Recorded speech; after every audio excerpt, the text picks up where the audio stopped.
Obsequium pauperum et tuitio fidei, the service of the poor and protection of the faith. The two vital concepts of the sovereign military order of the Knights of St. John of Malta.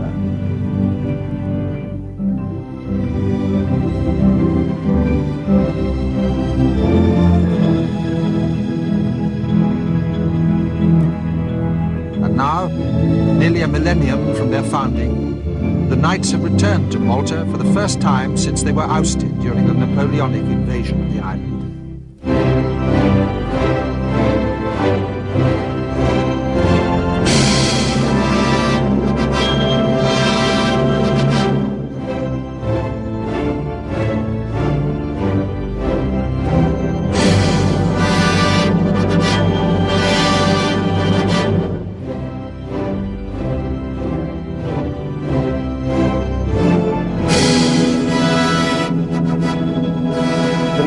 Represent our only direct link with an age of chivalry, which has prompted legend, romance, stirred the imagination of millions through the centuries.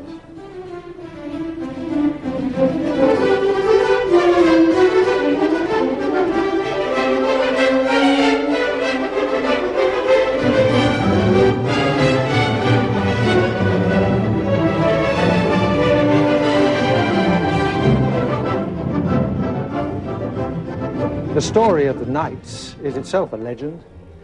It's a story of courage, rivalry, and philanthropy that had a significant bearing on the history of the Western world. It began in Jerusalem 900 years ago, at the time of the First Crusade.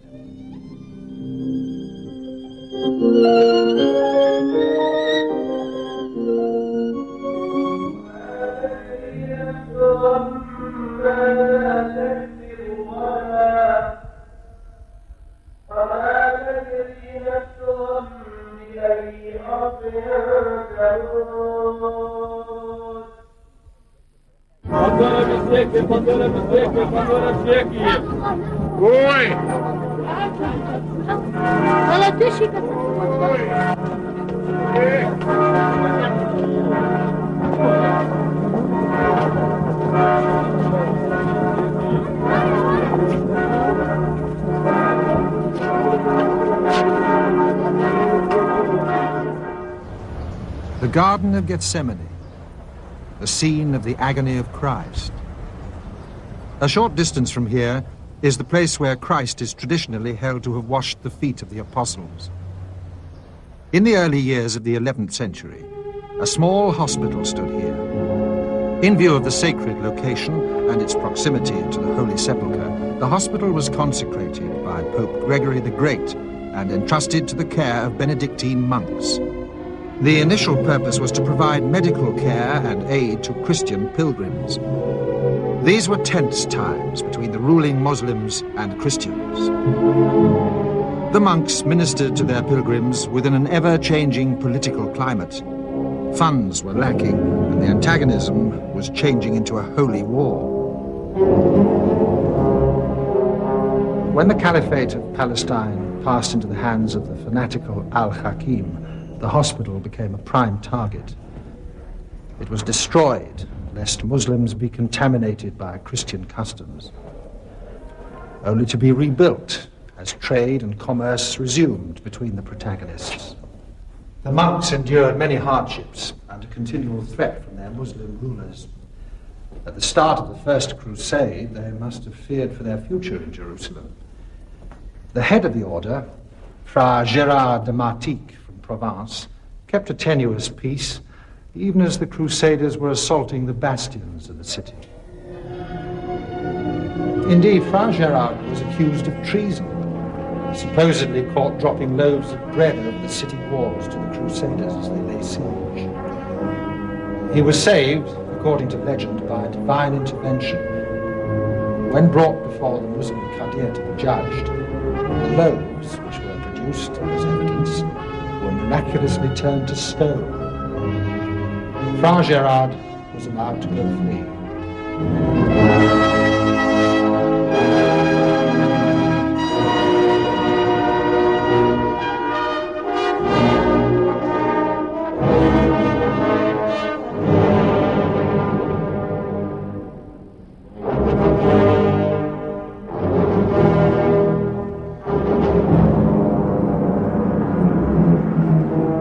In 1099, Jerusalem and the Holy Land were finally liberated by the Crusaders under Geoffrey de Bouillon. Once again, the holy places would be under Christian protection. The monks would now have increasing duties ministering to sick and poor pilgrims and soldiers. So Fra Gerard organized his lay helpers into an order of hospitallers under the protection of St. John the Baptist. And a papal bull in 1112 from Pope Pascal II established the order's autonomy and protection for all time. Inasmuch as of thy affection thou hast requested with regard to the hospital which thou hast founded in the city of Jerusalem, in proximity to the church of blessed John the Baptist, that it should be supported by the authority of the Apostolic See, and fostered by the patronage of the blessed Apostle Peter, we therefore do receive the petition with our own paternal favour, and do ordain and establish, by the authority of this our present decree, that the house of God, your hospital, shall now be placed and forever remain under the protection of the Apostolic See and under that of blessed Peter.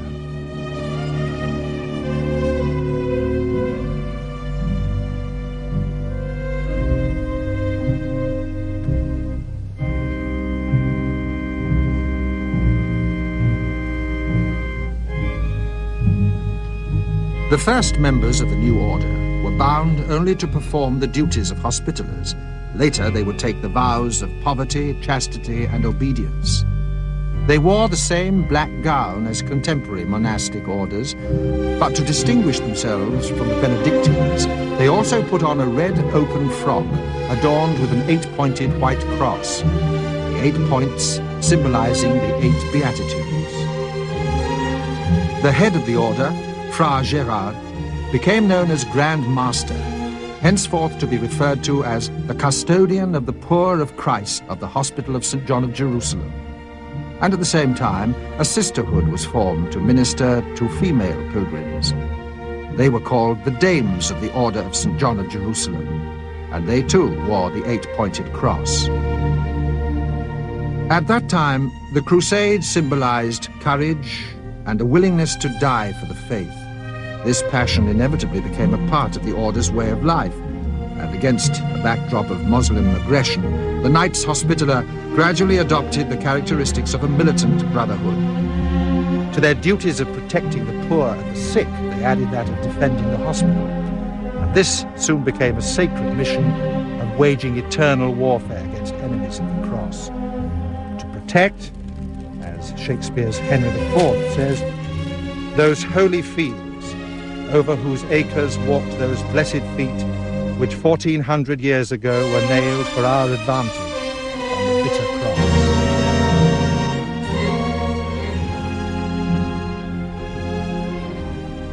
Far from home and fired with religious zeal, the knights became warrior monks.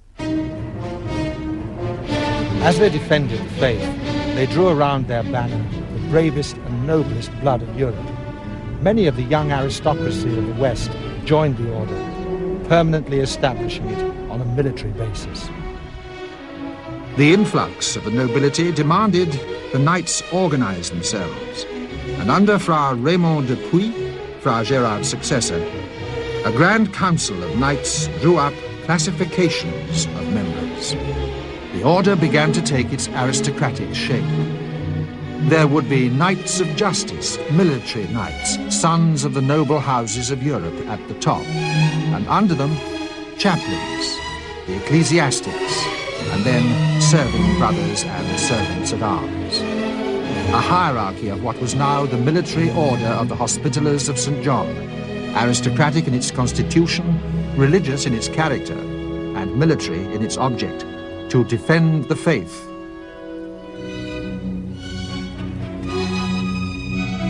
The Church of the Holy Sepulchre, one of the sites the crusading knights fought so hard to defend.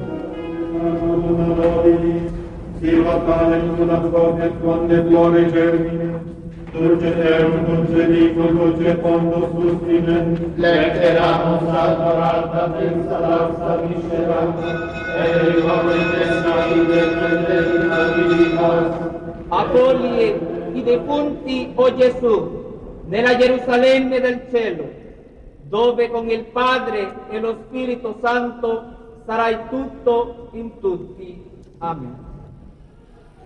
As the order developed, it became rich in privileges. It was recognized by Christian potentates as a bastion against Islam, and it became rich in possessions as wealthy, noble members gave their fortunes to the order. From their origins as humble hospitallers and monks, the knights had undergone a transformation and soon made their intentions clear. They waged a holy war, increasing their legendary status, in the process attracting men and money from the aristocracy of Europe. Yet even the fire of the knights could not prevent the inevitable, the fall of Jerusalem to Saladin in 1187. The knights were forced to retreat to Syria, Tyre and Margit. Yet within 4 years they had regrouped and taken Acre, the fortified city on the outskirts of Palestine. For the next 100 years, Acre remained the knights' home.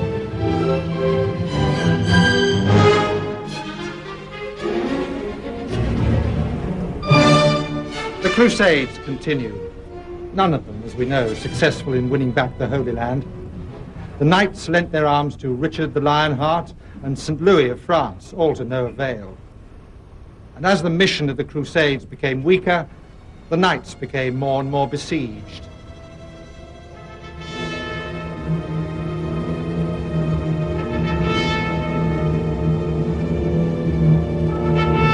Finally, in 1291, they were forced to surrender Acre to Malik al-Ashraf, Sultan of Egypt. Grand Master de Villiers was seriously wounded, and the knights were butchered. Few escaped the massacre. Those who did found sanctuary in Cyprus, but the order was shattered, and never again to return to the Holy Land as a military order.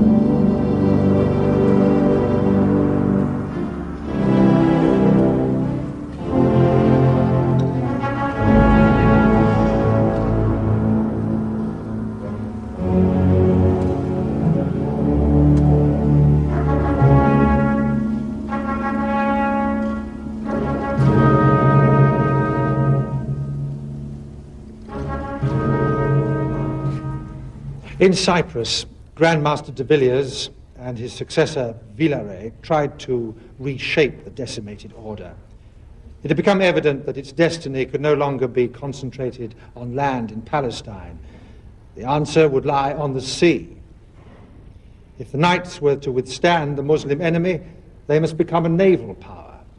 This became the mission of Grand Master Villaret, and the fleet he would build would inject new blood into the young knights and give the Order of St. John a new face and character. But they needed a base. Villaret chose the island of Rhodes. Why Rhodes? Well, just a look at the map of the region will give an idea of its strategic importance. It lay right on the divide between Muslim East and Christian West. With the Crusades came the economic revival of the island and its function as a supply route to the Holy Land. Richard the Lionheart stayed here with his English fleet in 1191. Philip of France did the same. Throughout the 13th century, Rhodes was fought over by the rival Italian states of Venice and Genoa. Genoa got the upper hand, but they refused the knights' request to settle here peaceably, so the knights set about taking the island by force. They made their first assault and landing at the fortress of Ferraclos. On September the 5th, 1307, Pope Clement V confirmed their possession of Rhodes, but it still took 2 years for them to complete their control of the island. For the first time, they had full sovereignty over a territory, and they soon realized how ideal it was as a permanent base from which to face the advance of the Muslims. They set about improving the defenses and building their fleet. During the next 200 years, while they held Rhodes, they became the finest and most feared seamen the Aegean had ever known. Lying so close to Turkey and the Ottomans, Rhodes was the front line of Christendom.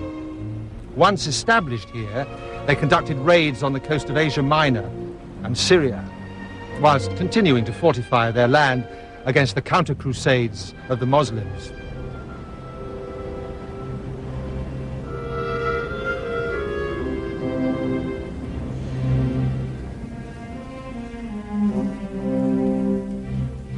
At key points, they had watchtowers from which the alarm could be sent one to the other by carrier pigeon, and even by a primitive form of semaphore, and by signal fires at night. But you only have to look at the town of Rhodes itself to recognize the knights' finely developed arts of military defense. The improvements in arms, especially the development of cannon, forced them to reinforce walls, some of which are 12 meters thick. Ditches were made wider on the landward side, the number of entrances reduced. The curved surfaces of the later towers gave greater protection against cannon fire than the earlier square ones. Bulwarks protected the gateways and towers.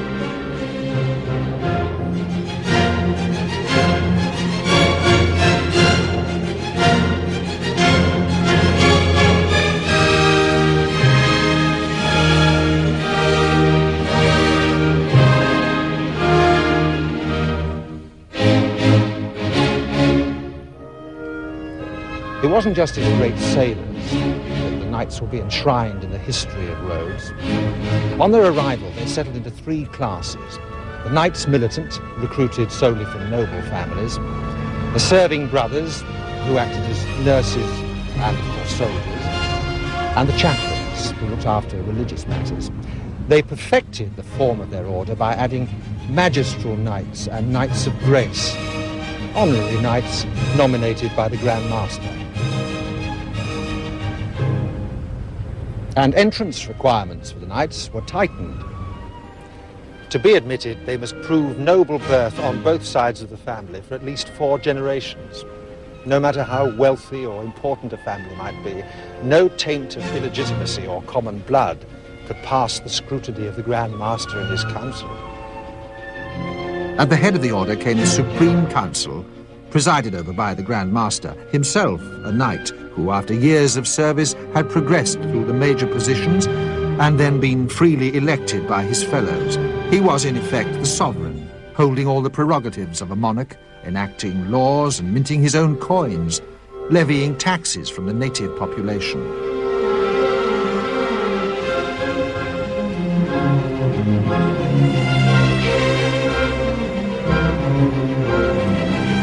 This is known as the Street of the Knights. The knights now group themselves into langues, or tongues, according to their country of origin, each tongue having its own headquarters known as an inn or auberge, French being the official language. Provence, Auvergne, France, Italy, Germany, England, and Spain, which under Spanish Grand Masters split into 2, Castile and Aragon. The street links the port with the Grand Master's palace.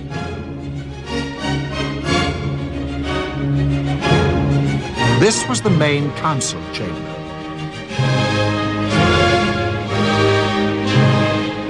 And it was here, at the port end of the street, that the knights built their hospital, mindful of their vows to tend sick pilgrims and their own kind. It said some of the patients ate from silver plate.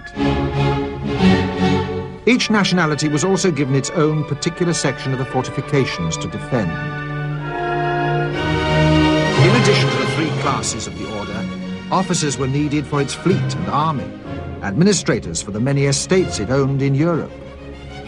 The Knights of St. John have often been confused with the Knights Templar, another powerful military order who was suppressed by the papacy and whose wealth and estates were largely inherited by the Knights of St. John. All helped to finance their military and social operations. It wasn't an easy life.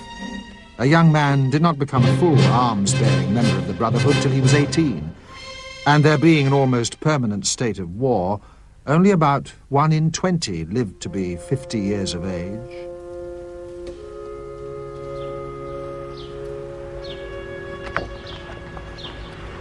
It's easy to have a romantic picture of the knights, the Crusades and the age of chivalry. We shouldn't forget that these concepts caused great antagonism in the Muslim world.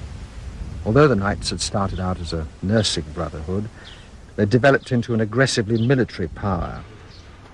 The native Rhodians were on the whole loyal, but they had little power or wealth and provided most of the labor and the soldiery. Rhodes flourished commercially, but gains were undermined by persistent Muslim attacks. The knights had acquired great military prowess. They survived a siege by the Sultan of Egypt in 1444 and another by Mehmed II of Turkey, which lasted for 3 months in 1480. But it wasn't just a matter of fighting ability. They were certainly disciplined and well organized, but they also had a highly developed intelligence service with agents placed in hostile countries to give warning against any surprise attack. And so a reputation for invincibility was built up. But while the knights prospered, the threat of the Turks remained. In 1520, Suleiman II came to the throne, and by 1522 had launched a ferocious naval attack on Rhodes, with, it is said, 300 ships and 100,000 men or more. The knights were commanded by Grand Master Fra Philippe de Villiers de l'Isle-Adam. He could count on some 650 knights and about 6,000 Rhodians and a few hundreds of Cretans, Genoans and Venetians. It seemed an impossible task, but survive they did for 6 long months. Resistance to the siege was so tremendous that enormous losses were inflicted on the enemy. Indeed, Suleiman spoke of giving up and admitting defeat. It was the treachery of one of the knights, Adrian d'Amaral of the Lang of Castile, possibly in revenge for not being chosen as Grand Master, which brought victory to the Sultan. Word was conveyed to him that the knights were weak and their resources almost gone. The Turks continued the siege until the Grand Master surrendered the city and the island on the 22nd of December. Such was the bravery of the defense of Rhodes that Suleiman allowed de l'Isle-Adam and his fellows to leave with full military honors.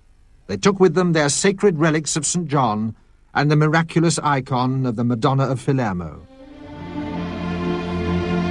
On January the 2nd, 1523, the order left Rhodes. They were to wander for 7 years, looking for a new home that would suit their naval and cultural needs.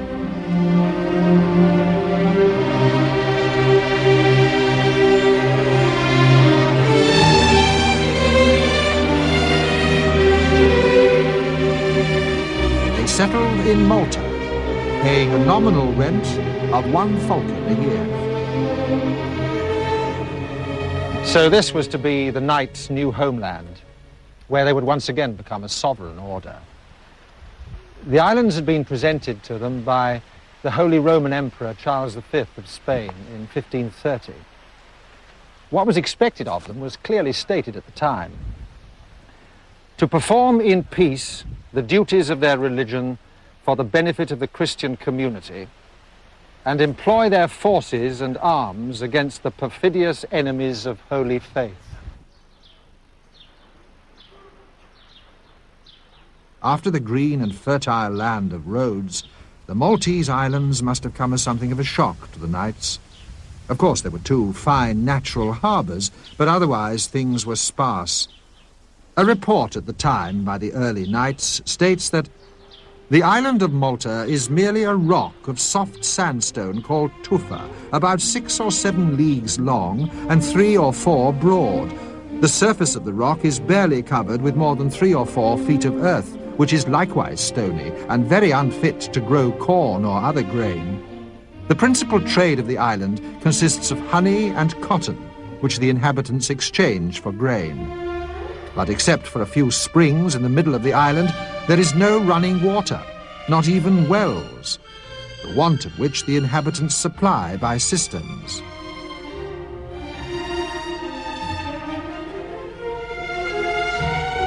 Indeed, Malta in 1530 had many aspects that the knights would have found disagreeable. Most of the houses were uninhabited, wood was so scarce that it was sold by the pound, and the shore was studded with rocks and shoals. There were about 12,000 inhabitants in Malta, most of them poor peasants speaking a kind of Arab dialect, and some 5,000 in Gozo, living in primitive villages. The islanders regularly suffered raids from Muslim corsairs and pirates who carried off into slavery any Maltese who fell into their hands. It can be safely assumed that, given the choice, the order would have settled elsewhere. But to the sea-going knights, Malta had an insuperable advantage: its harbours. They immediately settled in the small fishing village of Birgu, just inside the entrance to what is now the Grand Harbour. Charged with the mission to preserve some of the fire and ardour which had existed in the great era of the Crusades, the knights quickly settled to fortifying their new home. A home that within 30 years of their arrival would see their finest hour, and would in due course save Western civilization from the onslaught of the all-powerful Ottoman Empire.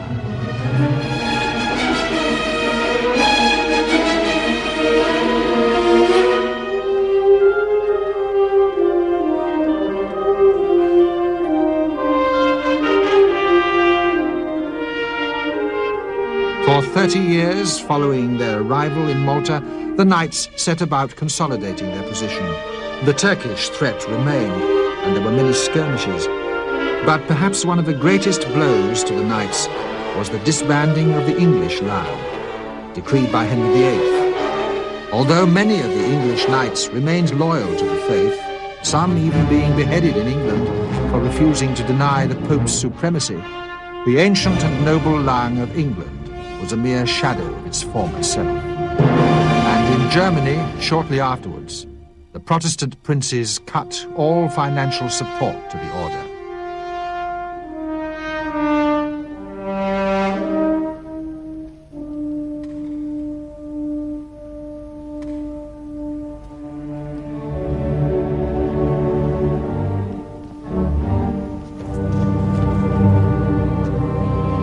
The knights had ignored their defences and they paid for it. In 1551, the Turkish corsairs Sinman Paska and Durgut attacked this island of Gozo, just 6 miles off the coast of Malta. And they carried off into slavery almost the entire population, leaving only the old and infirm.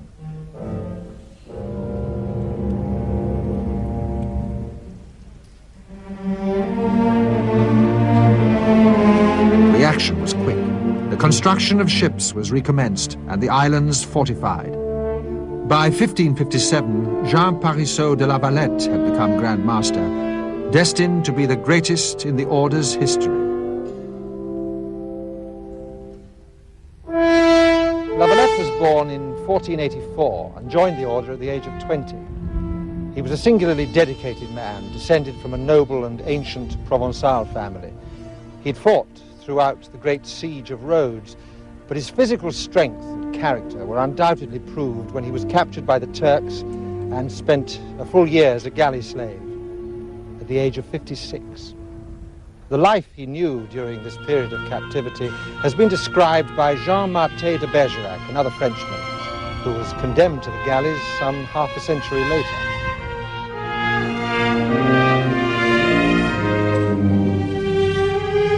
The galley slaves are chained 6 to a bench. The officer in charge stays aft with the captain. There are also 2 under-officers, both armed with whips with which they flog the naked bodies of the slaves. Picture to yourself 6 men chained to a bench, naked as they were born, 1 foot on the stretcher, the other lifted against the bench in front of him, supporting in their arms a vastly heavy oar and stretching their bodies backwards while their arms are extended to push the loom of the oar clear of the backs of those in front of them. Sometimes the galley slaves row 10, 12, 20 hours at a stretch without the slightest rest or break. On these occasions, the officer will go round and put pieces of bread soaked in wine into the mouths of the wretched oarsmen to prevent them from fainting. Then the captain will call upon the officers to redouble their blows, and if one of the slaves falls exhausted over his oar, he is flogged until he appears to be dead and is thrown overboard without ceremony.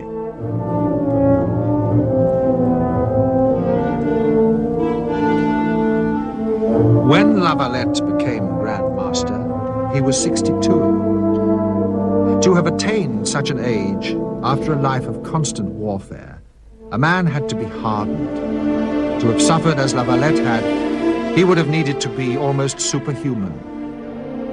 These qualities, alongside his fanatical religious faith, made La Valette unique. He also knew only too well the fate that waited for those who defied the Turks and lost.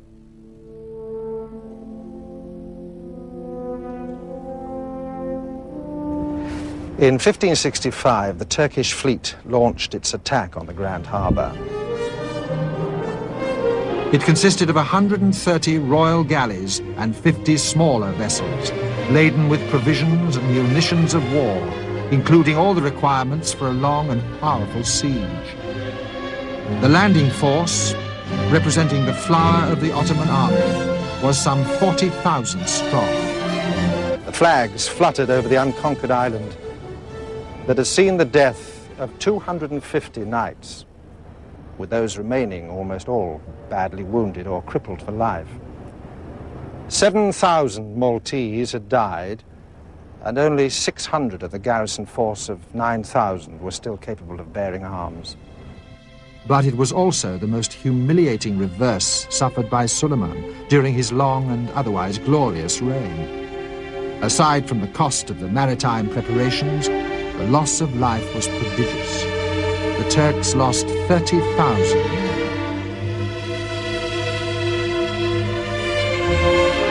The Great Siege was the last attempt of the Ottoman Empire to break into the Western Mediterranean. It would be 3 years later that Grand Master La Valette would die, his place in history secure after repelling the Turks.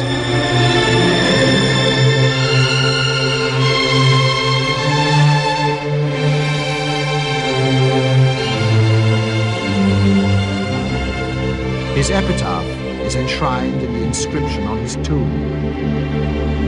Here lies La Valette, worthy of eternal honor. He who was once the scourge of Africa and Asia and the shield of Europe, whence he expelled the barbarians by his holy arms, is the first to be buried in this beloved city, whose founder he was. La Valette himself had laid the foundation stone of the city of Valletta in March 1566, but it was not until 1569 that his successor, Grand Master Del Monte, appointed a commission to draw up plans, design streets, and establish building conditions. The Maltese architect Girolamo Cassar was engaged, and over the next years, Valletta was built, an impregnable fortress of La Valette's dreams. A city built to last as long as time.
Never blind to their duties as aristocrats, the knights encouraged and developed the arts.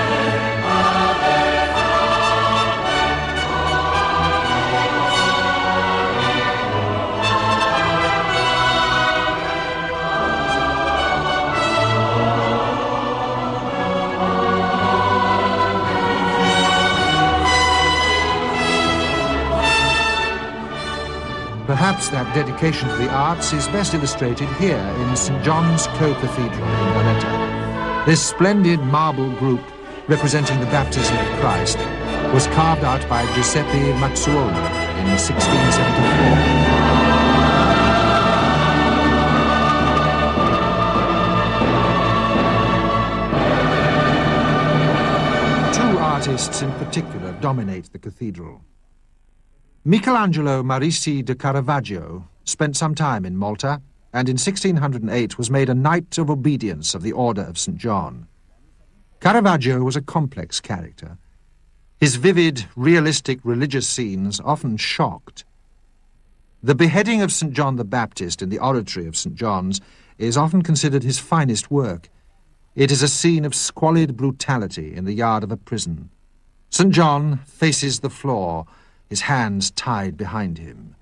His head is partly severed, and blood wells from the neck. The impatient turnkey looks on while the executioner seizes the blood-soaked hair of the martyr and draws a knife to sever the holy head. The platter is held by a maidservant of Herodias, waiting to deliver the head to her mistress Salome, and an old, frightened woman seems to fear for the future of the world at this barbarity. Caravaggio's treatment of light and shadow marked a new dimension in art. His St. Jerome shows the holy man emaciated by his penances, sitting on the couch, writing. Mattia Preti was born in Taverna, Calabria, in 1613 and admitted as a Knight of Grace of the Order in 1642. Preti was one of the major Baroque decorators of his time. He was responsible for the vault of the church and contributed many paintings to the Order.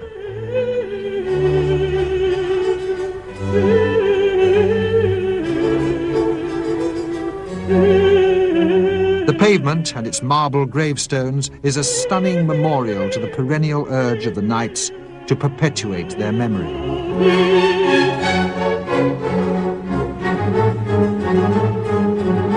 With the age of chivalry long gone, the knights had become something of an anachronism as benevolent despots. Certainly by 1789, they were too medieval in their outlook to withstand the winds of change blowing across Europe with the French Revolution. Grandmaster Hompesch, who took the Order's helm in 1797, still belonged to the Ancien Régime. Many of his knights, particularly the French, had Republican sympathies, and in 1798 the island was surrendered to Napoleon, almost without a shot being fired. The rule of the knights was ended.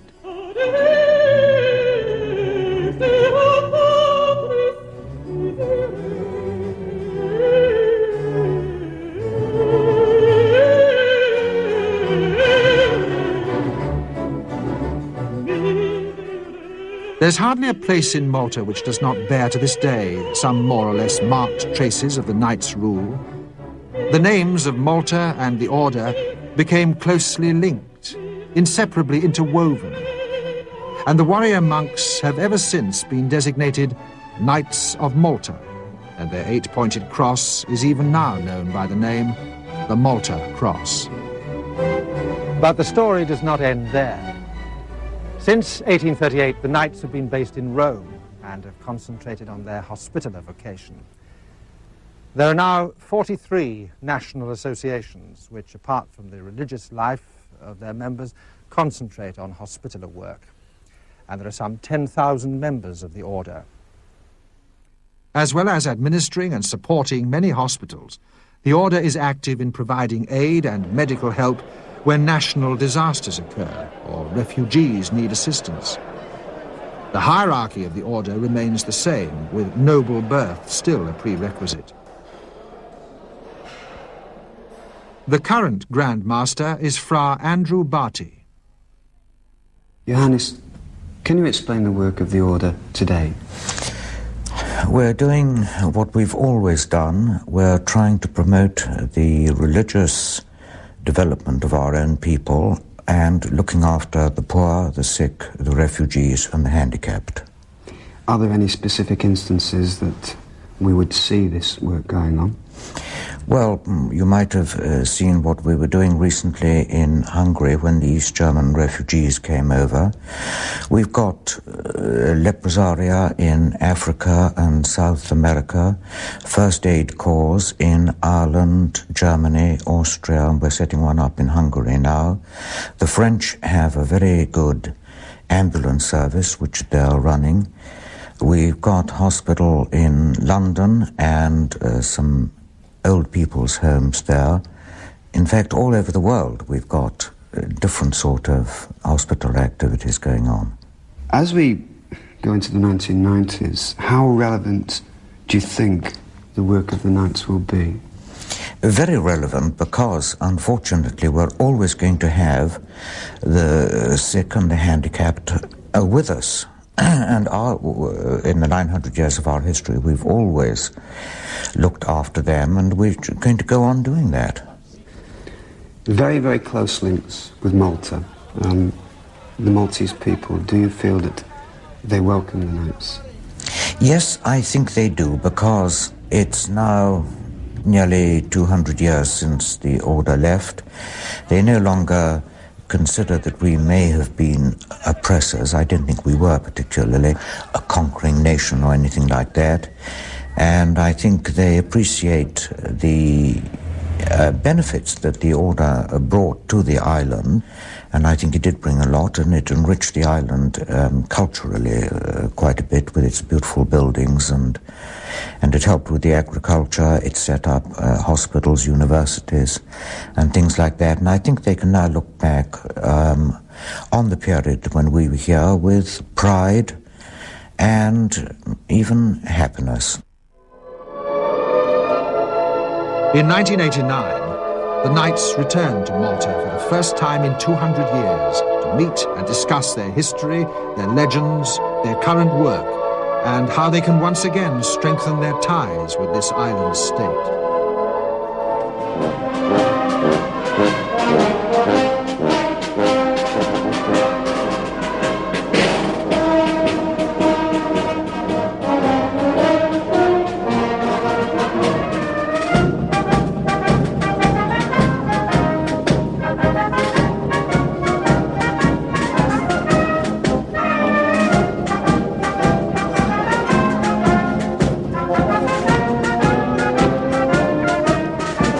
The importance of the Knights of St. John, as we all know that the Knights of Malta, is more in the association which the Knights have with Malta, in the sense that Malta is still the island of the Knights, insofar as architecture is concerned, insofar as palaces and the auberges of the Knights are concerned, insofar as Valletta itself is so much a creation of what the Knights wanted to see to be the capital city of their principality.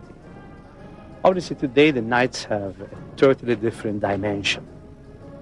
The Knights are no longer, although they have the right of sovereignty at international law, but they have returned, I think, to their own fundamentals, namely being an order that looks after the sick, the aged, and those in need. I think that is the main function of the order today. But this sovereign order, we've had the diplomatic relations ever since our independence, which means roughly 25 years ago. We've had diplomatic relations with the order. And the order has been present here through blood bank and other methods of cooperation. And we believe that with the order, Malta can continue its historical ties, giving perhaps a future to our pastlings. As the Knights once again celebrate Mass in St. John's Co-Cathedral, we can reflect on their history and their contribution to our civilization.